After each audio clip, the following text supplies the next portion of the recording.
Mga ka-DIY, welcome back to our YouTube channel. So for today, may bagong power bank tayong re-reviewin at i-unbox from Auto Project Philippines, Metabani. So partner sila ni Metabani at saka si Auto Project Philippines. So nagpadala sila ng latest power bank nila, si Nebula. So yung model nito ay Nebula 27,000 mAh power bank. So retractable power bank. Ano bang ibig sabihin nun? Malalaman natin mamaya mga ka-DIY. So sa likod, makikita rin natin yung specs niya dito. So yung pinaka-model niya talaga ay TY2291 27. Yung battery niya pala sa loob ay 21700 mga ka-DIY. At siguro, may nakita din kasi akong video, 6 pieces yung laman niya sa loob, 4,500 each. Kaya naging 27,000 mAh mga ka-DIY. Naka-series yan, no? 22.2. Try natin computein mga ka-DIY. Usually kasi yung mga power delivery power bank na high voltage yung output, usually high voltage din yung battery niyan. So kung meron kang 3.7 times 6, so ayun, tama, 22.2. So 22.2 volts, ayan nakikita natin. At syempre yung actual watt hour capacity niyan kapag kinompute natin ay 99.9 watt hours mga ka-DIY. So ayun, meron siyang retractable cable output na power delivery, 5 volts, 9 volts, 12 volts, 15 volts at syempre 20 volts. Kaso yung sa retractable cable, no, 60 watts lang. Pero dun sa type C port, same naman sila, 5 volts, 9 volts, 12, 15, 20 volts, pero ito hanggang 100 watts maximum mga ka-DIY. So siguro dahil manipis lang yung cable ng retractable cable na yan, tingnan natin mamaya. Kasi hanggang 60 watts lang siya. Usually kasi yung 100 watts makakapal na cable yan mga ka-DIY. Kasi kailangan ma-handle niya yung 5 amps. Usually mas makapal yung cable na ginagamit dyan. Tapos meron din siyang USB output. So ayun naman ay merong 18 watts na output mga ka-DIY. Hanggang 18 watts. At sabi dito, in total output ay 115 watts max. So, i-test natin yan kung aabutin ba natin yung 115 watts. Pero sobra-sobra na yan, no? Saan ba natin gagamitin yung 115 watts? Usually sa mga laptop yan, mga ka-DIY. Kasi sa mga cellphone lang naman natin, pinakamataas na ata yung 60 watts eh. Sa akin kasi, yung sa akin hanggang 45 watts lang eh. Yun lang naman yung cellphone na meron ako. Ewan ko lang dun sa mga super fast charger pa na mga cellphone ha. Pero tingin ko yung 115 watts usually, design talaga yan para sa mga laptop. Kasi mas mataas yung power consumption nun. So i-unbox natin. Para siyang cellphone, no? Yung box niya mga ka-DIY. Hindi kagaya ng ibang power bank. So, tapos ang ganda pa, Nebula. So meron ka dyang Nebula oh. Tapos ang ganda ng display dito sa kanyang box. So tingnan natin kung ganyan talaga yung display niya sa loob. If maganda ba talaga. Kasi dito ang sabi, high definition colorful display. Wow! Aluminum material. Oh, aluminum pa. Bakal pa siya mga ka-DIY for better cool down. Tapos may LED display for charger speed. Yung LED display. Tingnan natin, ito ata yan, yung kulay green. Makikita mo yung bilis ng charge. At saka, ayun, may built-in retractable cable. Siya nga pala mga ka-DIY, free flight.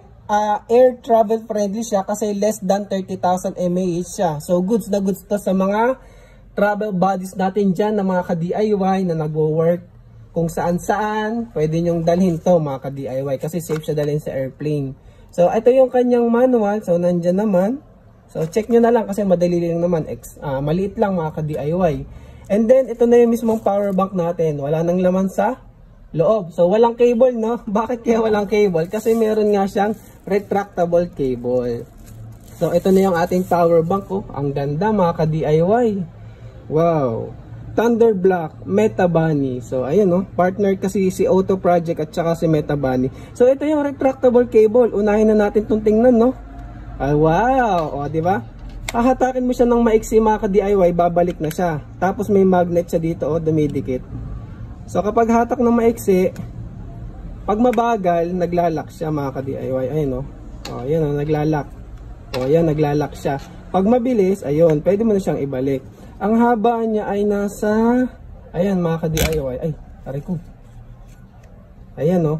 Ang haba niya ay siguro mga half a meter to mga ka-DIY. 0.5 meters. So, pwede na, no? Ayun, no? So, ito yung sinasabi na merong 60 watts maximum. 20 volts, 3 amps mga ka-DIY. Medyo manipis nga siya, kaya pang ano lang to, pang mga cellphone. Pero kapag yung laptop mo is more than 60 watts yung konsumo, gumamit ka ng power delivery cable na 100 watts capable. Iba-iba kasi talaga yung mga cable na ginagamit, depende sa wattage mga ka-DIY na capability niya. Siyempre kapag mas makapal, mas mataas na current yung pwedeng dumaloy. Pero yun yung pinaka-astig dito. Wala pa ata ako nakitang power bank na may retractable cable. Meron yung natutupi sa likod. Alam ko yun. Pero yung ganito na retractable, tapos ayun o, di ba? Para kang may ano, seatbelt. Seatbelt ng power bank mga ka-DIY. So ayun, ang astig lang nito. So ngayon, para i-on siya, pindutin nyo lang to ng one press. Ayun no. Mag-on na yung screen. Wow, ang ganda ng screen niya mga ka-DIY. Nakikita ko nagre-reflect. Ayan no. Pag double press, mamamatay naman siya mga ka-DIY. So single press, buhay. Ayan. Ang astig no. Try nga natin i-charge muna siya. Testingin lang natin sa gilid. So, meron tayo dito yung isa pang pinadala sa atin ni O2. Ginagamit ko yan mga ka-DIY. So, try natin i-charge. Kung makita natin yung charging speed LED indicator niya. Yun mga ka-DIY. Nakikita nyo yung sa gilid. Ang astig no? Tapos pansinin nyo, pababa. Ibig sabihin, papasok sa kanya. Charging. So, yun yung ibig sabihin niya. At saka tingnan nyo to, umilaw mga ka-DIY. Ang ibig sabihin niyan, sinaksakan nyo yung Type-C. Kapag sinaksakan natin itong USB port, ito naman yung iilaw yung gitna. Kapag ginamit naman natin yung retractable cable natin, ito naman yung iilaw mga ka-DIY. Tingnan nyo ha, ipakita ko sa inyo. So 9 watts lang yan kasi mahina yung ginamit kong cable USB, hindi Type-C.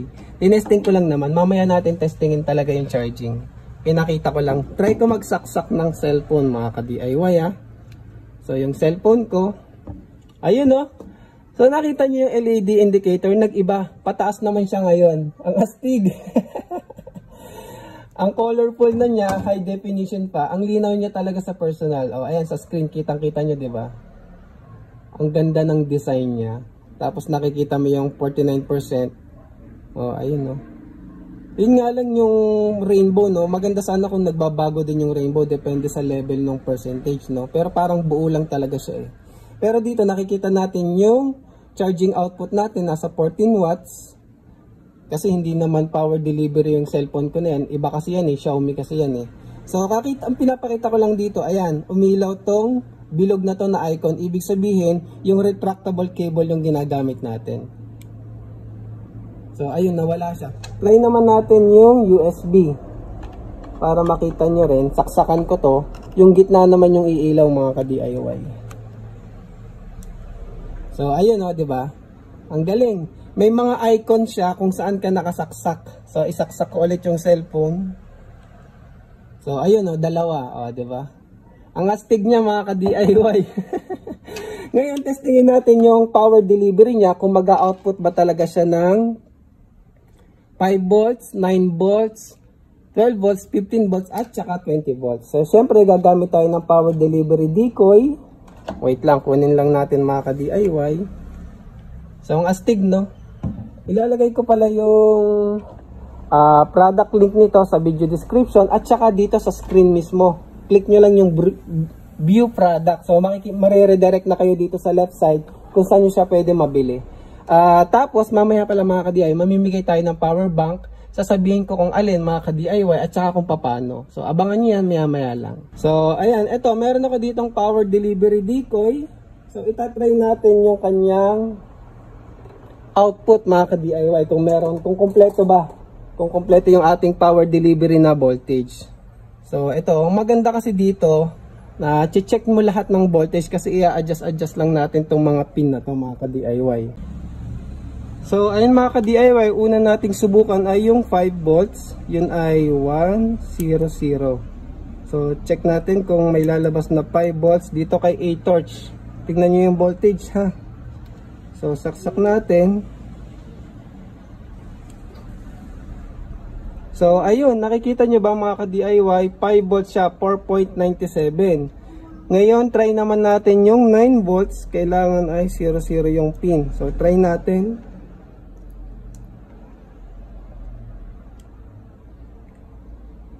So, ayun, goods din. Meron din siyang 9 volts power delivery mga ka-DIY. Check naman natin ay 12 volts. Yun ay 001. So, 001. So, ayan mga ka-DIY, 12 volts. Meron din siya, 11.93. Ay, namatay. Ngayon, 15 volts naman ay 011.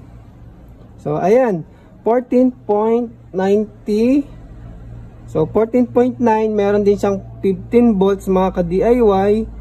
At saka yung last naman natin ay 20 volts, 011. So, ayun, goods, 19.89.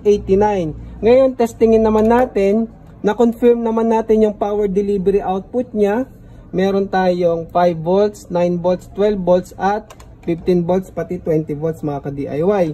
Ngayon, testingin natin kung marireach ba natin yung 115 watts na nakalagay sa box niya. Ngayon, nakaset tayo ng 10 watts.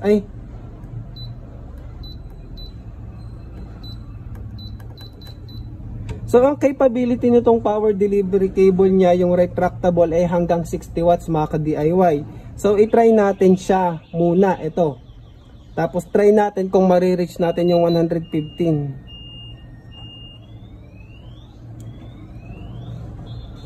So, ayan, 20 volts, try natin, ayan.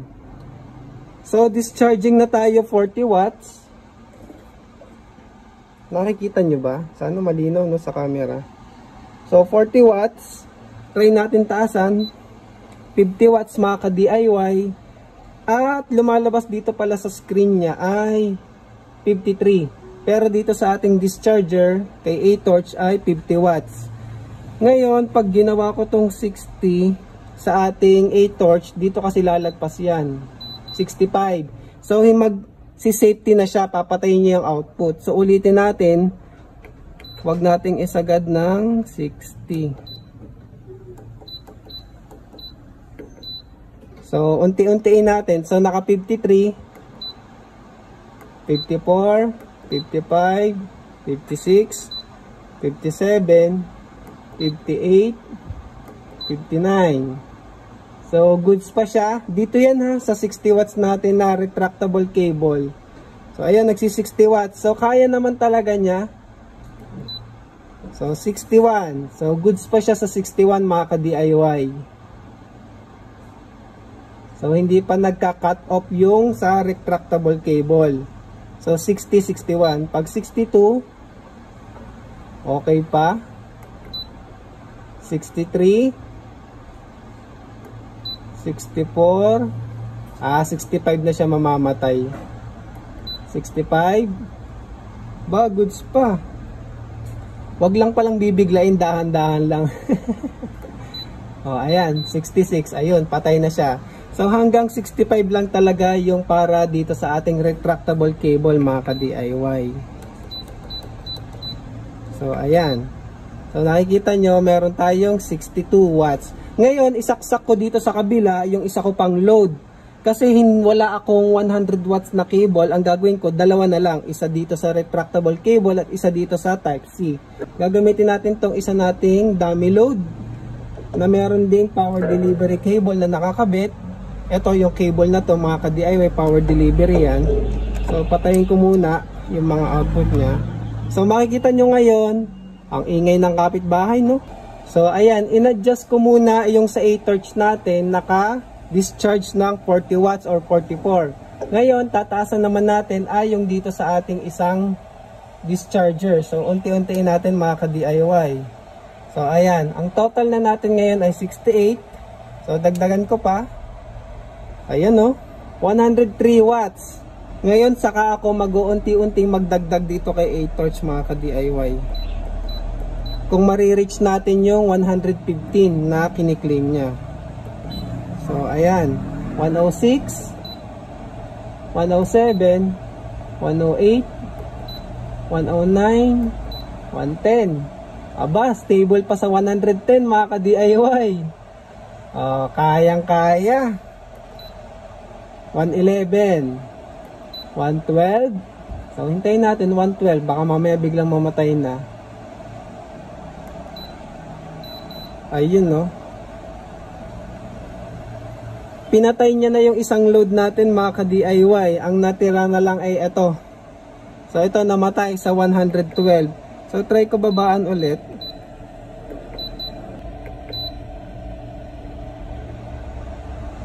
So 112, 111 mga ka-DIY. 111, try ko ulit taasan ha. 112, kaya 112, o 113. Hindi na kaya. So hanggang 112 tayo mga ka-DIY, continuous. Kasi itong isa nasa 60 ano yan, nasa 63.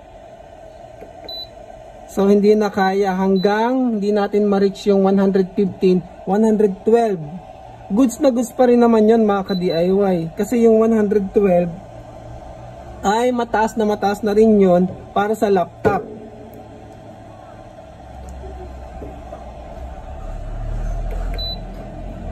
So ayan, 111, 112. Ay nagwa 113 siya. Pero 112, yan yung pinaka-stable natin.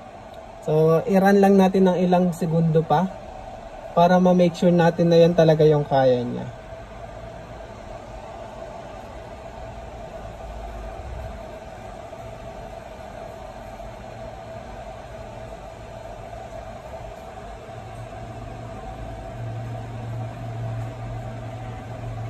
So tingin ko stable na talaga siya sa 112 outputs mga ka-DIY. Outputs 112 watts na output mga ka-DIY. Tapos nakikita ko pala, ito pala yung metal or heat dissipation. Nararamdaman ko medyo nagiging warm na siya kasi ginagamit nga natin siya sagad.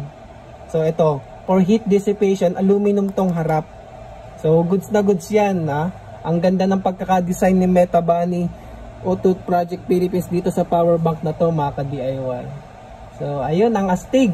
Tapos ayun yung ating LED indicator. Dahil palabas, discharging tayo. Palabas yung kanyang ilaw. So, goods na goods yung ating 112 watts output. Yung real output natin mga ka-DIY, maximum. And then, ang mag-giveaway pala tayo ng power bank, ito. So, paano? Siyempre, comment lang kayo. Like and share this video. Tapos, random comment picker ulit tayo mga ka-DIY. Mga ka-DIY, sa charging nga pala, meron kasi ako ditong 65 watts na charger. Ang nare-receive natin dito ay 57 watts, pero sa aking charger ay 63 watts yung reading. Hindi ko lang mapakita kasi nasa ilalim, no? Pero ayan, 57 watts. Hindi ko ma-charge ng more than 100 watts kasi wala akong power delivery na 100 watts. Hanggang 65 watts lang mga ka-DIY yung charger natin dito. Pero ayan, pinakita ko lang. Pero sabi ni manufacturer, kaya yan hanggang 100 watts. Wala lang tayong capability na i-charge siya ngayon ng 100 watts. Pero siguro kapag nagkaroon tayong budget, bili tayo ng mas malaking charger na mga ka-DIY.